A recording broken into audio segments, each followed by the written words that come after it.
morning.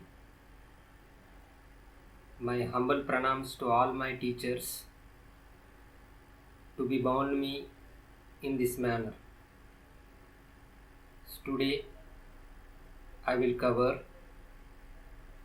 the basic concepts in sampling, the principal steps in sample survey, census, sample survey, the merits of sampling over census. Let we go for the basic concepts in sampling. Generally, we have listened some words in the discussion of sampling and census, population or universe. Population means a group of items or aggregation of units. Sometimes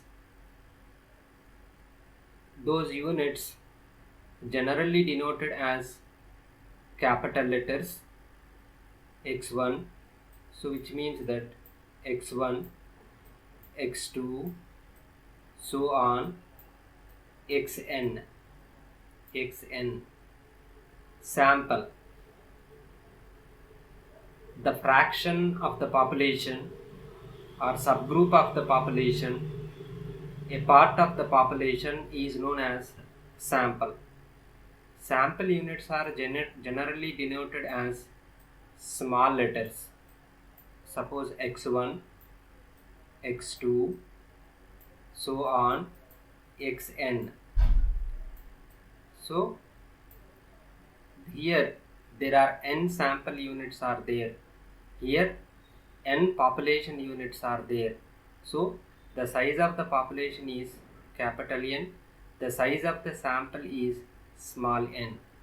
So that is sample size. Sampling frame.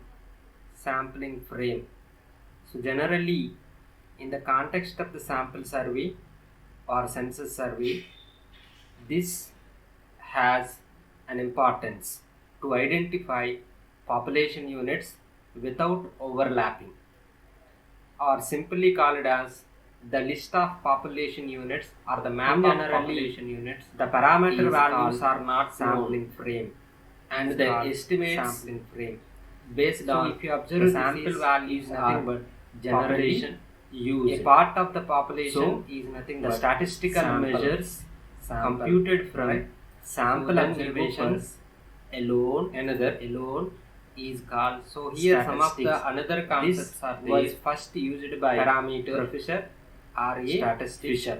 Professor R.A. Sampling distribution. So in general, in practice, parameter values are not known. So here parameter and their estimates based on avoid the confusion are generally of the population parameters, population statistics, which may be regarded as some estimate of the parameter. The population contained are called parameter obtained from population mean is a function of the sample values.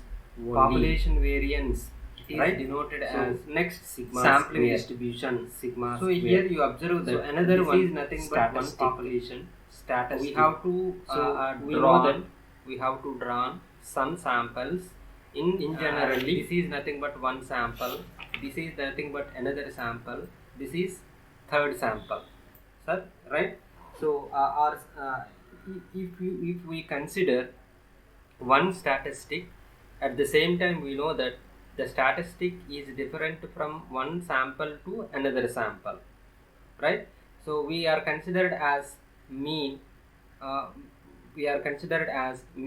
So we are aggregate or arrange these sample statistics in a distribution which is nothing but sampling distribution. So another one is sampling error. Sampling error means there is a discrepancy between the observed value and the actual value due to sampling. such error is nothing but sampling error.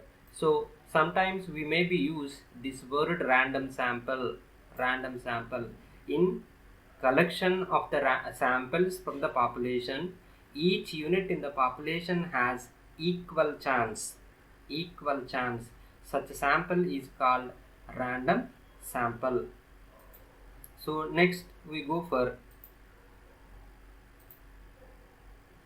sample versus census. So here we have to learn what do you mean by sampling, what do you mean by census. So sampling, in simple words, sampling consists of obtaining the information from a proportion of a large group or an universe. Elements are selected in a manner that they yield almost all information about the whole population if and when selected according to some scientific principles and procedures. So then that is nothing but sampling. So we go for another, census. Census means a complete study of all the elements present in the population is known as a census, or sometimes we call it as a complete enumeration. Generally we have to see national population census. So in this, some of the merits also there, some of the demerits also there. If you observe the merits, data obtained from each and every unit of the population, so the results are more representative, accurate, reliable, so at the same time, which is the basis for the various surveys also. So the demerits of this, so more effort is needed, more money is needed, more time consuming for collecting the information from each and every unit of the population. So in such a context, underdeveloped countries may not be effort to doing census, right? Next we go for the main advantages of census over complete enumeration. If you observe, for collecting the information from the sample units rather than the population takes less time. Suppose in the population there are 1000 units are there. By a practical way or suitable techniques, we have to draw some samples. The sample size is 100. So we are collecting the information from 100 units is less, getting the time is less comparing to the information getting from the whole population units. At the same time, the cost is also involved in the sample survey is also less comparing to the population survey. And the greater accuracy of results. So greater accuracy of results exists only whenever you are using scientific methods to draw the sample units from the population. At the same time, another merit of sampling survey is greater scope. Greater scope means we have to adapt the sample survey for any purposes, right? So at the same time, if the population is too large, in such a cases, some of the things are not permitted, especially the cost. In such a cases, we have to use sample survey rather than the population. So if you observe this, the right hand side, in such a cases, sample survey is best rather than the population survey or census survey. If the population was too large, if the testing is destructive, which means that suppose we want to test the breaking strength of chalk piece, right? In such a cases, we have to use sample survey rather than the census survey, right? If the population is hypothetical, so in this case is also a sample survey is best rather than the census survey, right? So now we go for another concept. So that is the principal steps in sample survey. So what are the steps followed for collecting the before going to the collection of the information from the sample survey, right? So the first one is objectives of the survey. Objectives of the survey. The first step is to define in clear and concrete terms the objectives of the survey. It is generally found that even the sponsoring agency is not clear cut in their mind as to what it wants and how it is going to use the results. The sponsors of the survey should take care that these objectives are commensurate with the available resources in terms of money, manpower, and the time limit required for the availability of the results of the survey, right? The second one is defining the population. So here we observe that the aggregate of the objects or the items or the units is nothing but a population, right? So but here we have to clear cut rules must be framed to defining the population units. For example, in agriculture field survey, if you are taking the field, that field must be the size must be keep in size, shape, etc., right? So otherwise there is a problem of borderlines. The third one is the frame and sampling units. So whenever your population units are not clearly defining, then there is a overlapping of the selection of the population units into the sample. So the frame and the sample units is also a important one. The population must be capable of division what are called sampling units for purpose of sample selection. The sampling units must cover the entire population, and they must be distinct, unambiguous, and non-overlapping, in the sense that every element of the population belong to only one sample unit. So for example, in socio-economic survey, for selecting the people in a town, the sampling unit might be an individual person or a family or a household or a block in a locality. So right, so that's why to overcome all these problems, we must be clear-cut terminology of population units, sampling frame, and sampling units. The next step is data to be collected. So the data should be collected keeping in view the objectives of the survey.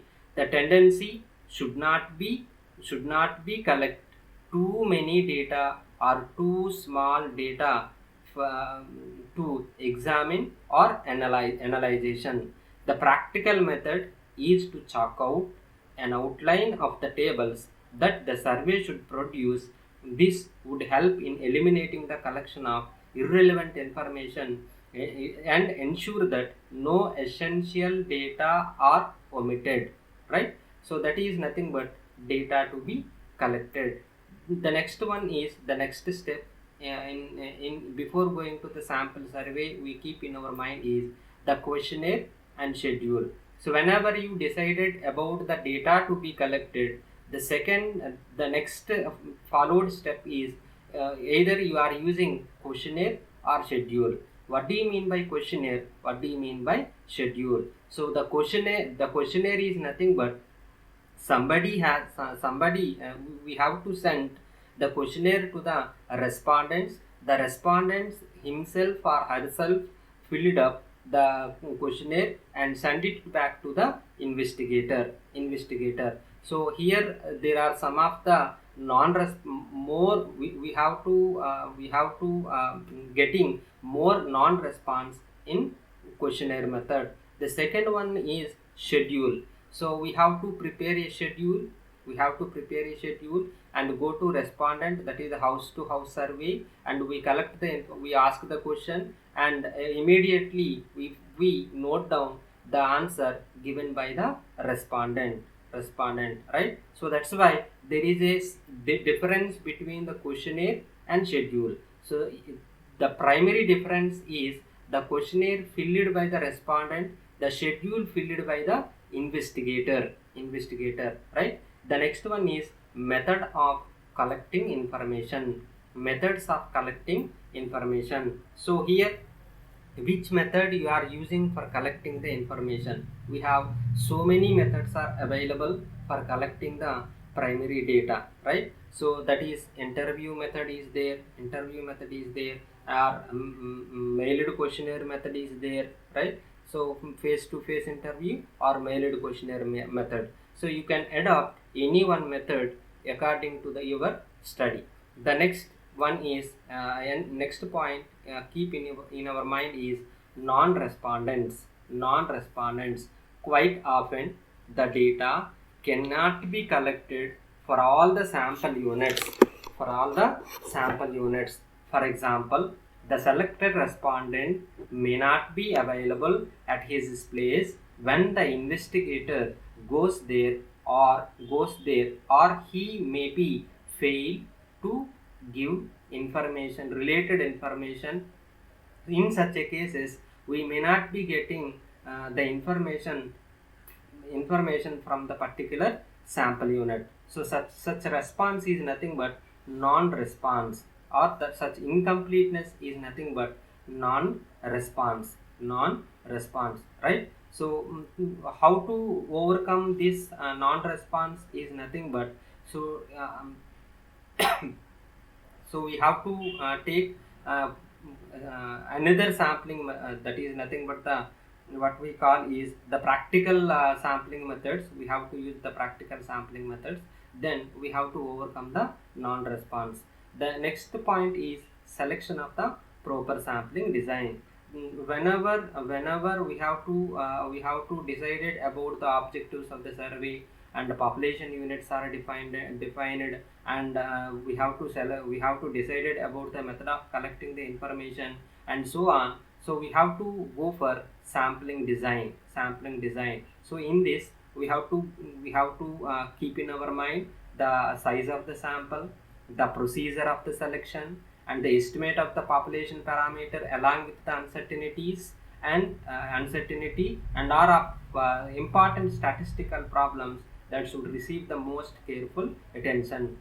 So here a number of designs are available. So here and those selections will be guarantee good and reliable estimates for each sampling plan. Rough estimates of sample size can be obtained for a desired degree of precision. The next one is organization of the field work. So the entire sample survey, the success of the sample survey depends on the organization of the field work, right? So from the practical point of view, to success of the field work, we have to do some pre-test. So in such a cases, we have to select a small units in your sample, and then you go for collecting the information by questionnaire or schedule. So you ask the questions and furnish the information from the respondents. So in such a cases, we have to identify which questions are overlapping, or which sub questions are needed for getting the reliable information according to your survey, right? The next one is after collecting of the entire thing. The next point is summary and analysis of the data. The analysis of the data may be broadly classified into the following heads. One is scrutiny and editing of the data, tabulation of the data, statistical analysis, reporting, and conclusions. So these 4 parts are having in summary and analysis of the data. Scrutiny and editing of the data. After collecting the information, we have to scrutinize once thoroughly scrutinize whether you are putting all the codes are not correctly putting the codes or not, or all the information we are getting or not. So these are filed by thoroughly scrutinizing. At the same time, so whenever you are need some corrections, so that is nothing but editing of the information. Editing. The next one is tabulation. So before carrying out the tabulation of the data, we must decide about the procedure for the tabulation of the data which are incomplete due to the non-response to certain items in the questionnaire, and where certain questions are delete in editing process. The method of tabulation, is either hand tabulation is there, machine tabulation is there. You have to select which is appropriate for your size of the data. The next, statistical analysis. After the data has been properly scrutinized, edited and tabulated, a very careful statistical analysis is to be made. Different methods of estimation may be available for the same data. Appropriate formulas should be taken to estimate the parameters by using the sample information. And the last point in summary and analysis of the data, reporting and conclusion, right? So here finally a report incorporating detailed statement of the different stages of survey should be prepared. In the presentation of the results, it is good practice to report the technical aspects of the design, which is nothing but the types of estimation used along with the amount of error to be expected in the most important estimate. And the last one is information gained for future surveys. Any completed survey is helpful in providing a note of caution and taking lessons from it for designing the future surveys. The information gained from any completed sample in the form of the data regarding the means, standard deviations and the nature of the variability of the principal measurement taught with the cost involved in obtaining the data serves as a potential guide for improved together sampling. Moreover, in any complex survey, the things usually do not go exactly as planned, right? Incomplete sample may serve as a lessons to the organizers for future surveys in recognizing and rectifying the mistakes and committed in the execution of the survey. So all these points we have to keep in our mind before going to the sample survey, right? So next we go for another one is the limitations of the sample survey. So for the last over slides, we have to know various advantages of the sampling over the census survey. At the same time, some of the points keep in our mind before going to the sample survey. So anyway, sampling is also having some limitations, right? So those limitations are the advantages of sampling derived only if the sampling units can be drawn in a scientific manner. If you are drawing the sampling units by using a scientific manner, then only your purpose survived. What is our purpose? To estimate the population parameters with reliably, right? The next one is appropriate sampling technique. So we know that just now we discussed about the way of drawing the sample units from the population.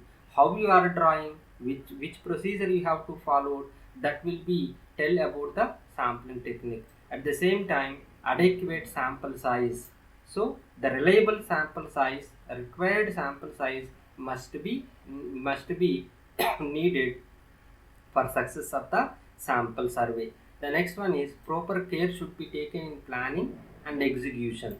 So all these are served by trained and qualified field investigators and sophisticated equipment for its planning, execution and analysis.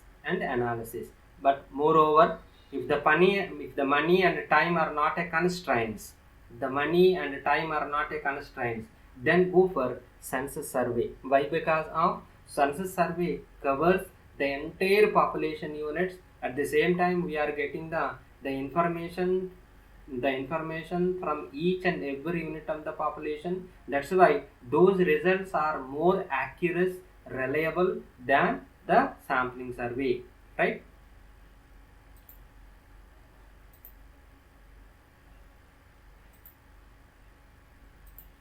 Okay, thank you.